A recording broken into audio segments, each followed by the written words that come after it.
Hey, I'm Dan Connor. This is my stuff. I got a banner made up last summer. Heaven Forbid's my main book. Excuse me, that I'm doing right now.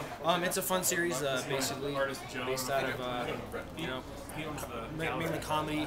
There's a rock band that plays in it, and they don't sound very good. They're called the Turkish Delights. So a lot of the humor is based out of that. So yeah, it's a fun time. I've also done, these. There was an adaptation of The Tempest by Shakespeare. I did the writing on that, but not the art. So I've done some of the books like those. They're fun. Some mini comics, and I do crayon sketches for free for anybody.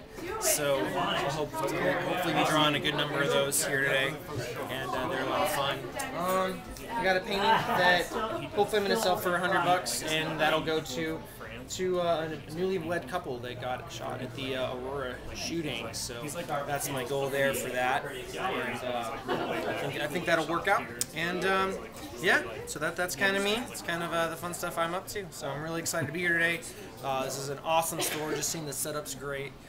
Being invited to come out was an honor, and yeah, it made my day when I first saw that email, and my day is continually being made today as it is going on. My day is being made every new occurrence that happens. It's just a good time. So hopefully a lot of people are going to come out, and this will be a future event that continues to grow, and I'm really glad to do something here in Colorado Springs because I haven't done a comic setup here before, so it's good stuff. All right, well, thank you, Dan. And I'm Pablo Baltus. Actually, this is CJ. I'm here with Dan Connor. Yeah. Hey, everybody. Great to be here. I'm having an awesome day. So I think everybody else here is too. Awesome. He is the author and creator of Heaven Forbid. And what other projects have you done? I've got one of the books I did for the Abdo Graphic Planet series back at the table. It's an adaptation of The Tempest by William Shakespeare. I did the writing for that. I also did the writing for others in that series, including Dracula, Picture of Dorian Gray, Midsummer Night's Dream, and King Lear. But those were good because I got to take the original books and adapt them, and there were other artists I got to work with. So I like drawing and writing my own stuff, but I also like, working with a team. And then, there's various other things along the way, but those are some of my my primary things I've been proud to do. So what got you into comics in the first place? I love that question because I haven't so often. And I have to ask. No, exactly. And I love the answer because it's kind of awkward. My dad. See, there we go. We're laughing already. My dad was in the military, and at with the military, the good side of the post exchanges, the PX as they call them, which is pretty much, it's kind of in between a Walmart and a Sears. Like, they have some really nice stuff, but they have really practical stuff too. They always had a lot of comics at those. They had more comics I found at those stores than they did, the same grocery stores and Walmarts and gas stations and whatnot of the time. And that would have been the 90s for me. So I always liked that I had that accessibility to comics. But the other thing was we moved around a lot, and the honest truth is, a lot of times when we would move somewhere new, I especially remember when I moved before 6th grade, we moved to a new city, it's in the summer, it's hard to get to know people, so I spent like a whole summer drawing. And I really loved comics because I was reading comics that I liked, and I was drawing my own. And so part of my upbringing, having comics available, as well as having time to draw, it matched up. So yeah, that's me.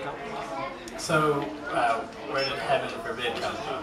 Well, that's a really good question too. I was working at Anarch Press for a little while, which good friends of mine there, and I was able to have some really good opportunities with them. So one of the guys named Rod Espinosa, he does a book called Courageous Princess that's been pretty popular. Great guy, Rod's a good friend of mine. We were chatting, and he was saying how someone had mentioned to him, they're like, you should do a comic about a church. And we were talking about that, and he knew I was a Christian. And he was like, I don't have time to do it. He's like, I'm busy with Courageous Princess and everything else. And he was the artist on like the Midsummer Night's Dream and the Dracula graphic novels that I did. So we'd collaborated before, and so he was like, hey, I got this title. I want to call it Meet at Church. And yeah, he said, let's kind of figure this out. So that was around 2007, and we tried a couple of things. I did a short story, and I got really busy with some other stuff. And so it didn't really pick up too much. But we were thinking about it, but we as a team, we didn't really work together too well on it. And I mean, not that we had disagreements, but we just didn't get around to doing a full series, you know.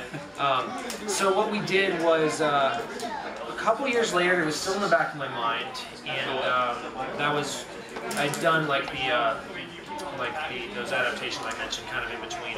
Learned more about doing comics, got to work on a few different projects, and I wanted to go back to that. So I thought, okay, let's take this. And the first time I did it, I rearranged some things, and so I did a story. I still used the name Meter Church, but I pretty much at that point had rearranged almost everything from the original premise. And then after that, we were trying some different titles, and I called it, I did a mini comic that was titled Not Getting Represented, which I liked okay. But then I was, you know, in another conversation, someone just said, oh, heaven forbid, you know, like, may that not happen, you know, and how ridiculous, heaven forbid. I was like, that's the title, you know, because it has heaven in there, it has a connection, it's not completely, it's not saying, you know, this is how you have to believe, but it's just, you know, fun, a little note there. So that's kind of where Heaven Forbid came. So originally Rod Espinosa had, like, you know, the idea of doing a Christian comic, a comic about a church, and I did the first story, it was a potluck at a church that, you know, if you've just been to a community potluck, and just all the funny things that happen with that.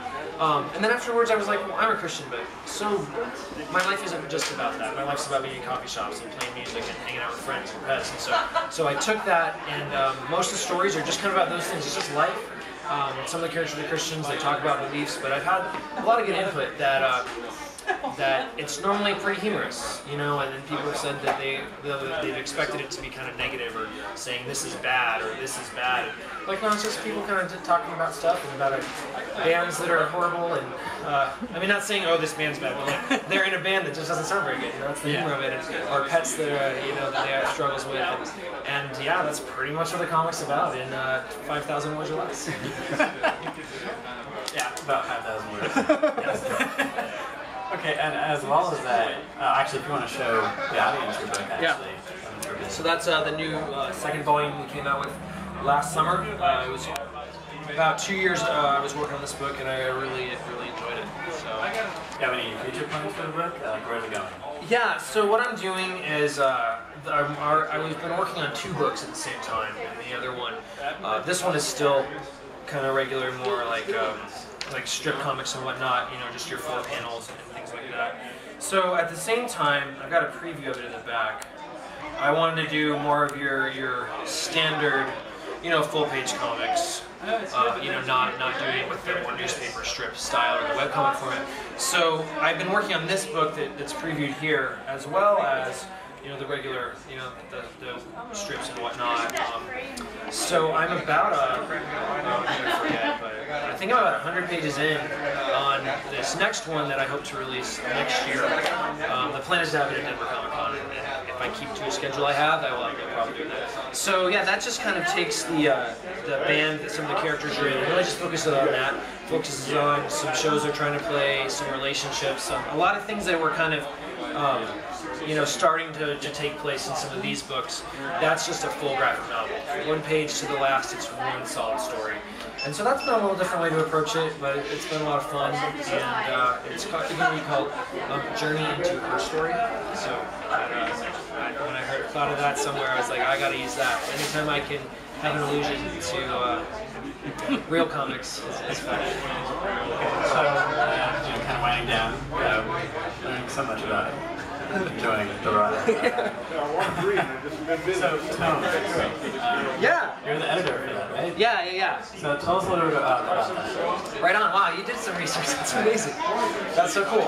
Okay, so Tom, like, I work with Lamppost. That's my publisher, and we started working together. And I said, hey, I got some friends that have some books. They don't have the publisher they had, or you know, they're looking for a publisher or whatnot. And so we just kind of drew some stuff together, and that's all with the Christian-based company. So we did a couple volumes of Toned. We did one each year, the previous 2 years, and it just had a selection of everything that Lamppost was doing. So there was some from Hand of the Morning Star, some from Packins Land, I think one of the issues we had some of, you'll have that. I mean, we're going to work more with, but that was by Wes. We did some stuff with. So yeah, we took those, and they were kind of anthologies that serialized some of our stuff. We're rethinking about if we want to do that as like maybe a monthly, or just seeing what our possibilities are. But yeah, it was pretty much just me and some friends looking at all the different projects that either we knew or people we knew we could get a hold of, and putting some stuff together. So we did a couple of those.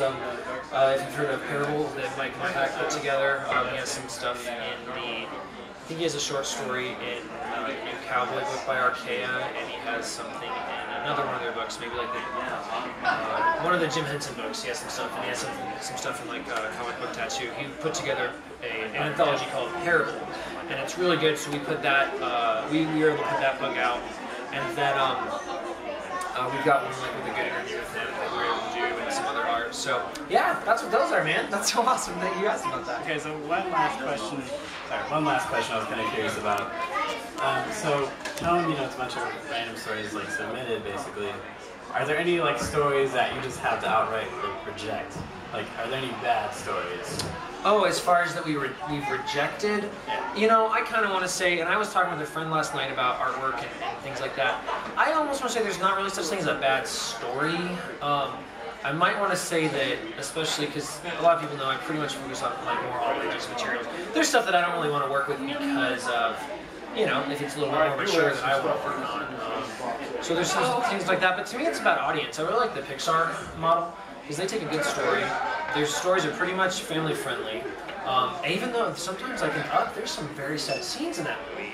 And so, to me, if it's not a question that a story is bad, the answer might not be not. It might be not now. It might not be no.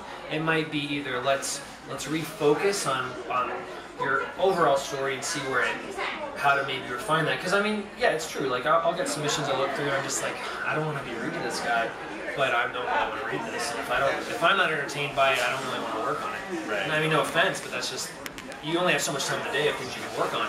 So I'll just, a lot of times I've got some friends and they've got some cool stuff. And it's just like, hey, you know what, keep working on it, let's keep in touch. Or if you want, I'd be glad to like give you some advice, but sometimes then that gets tricky. And then we've had some projects that we've looked at, and they were just a little more mature than we want to work on, and I totally respect them. And I'd say, hey, you know what, feel free. I want you to do your story.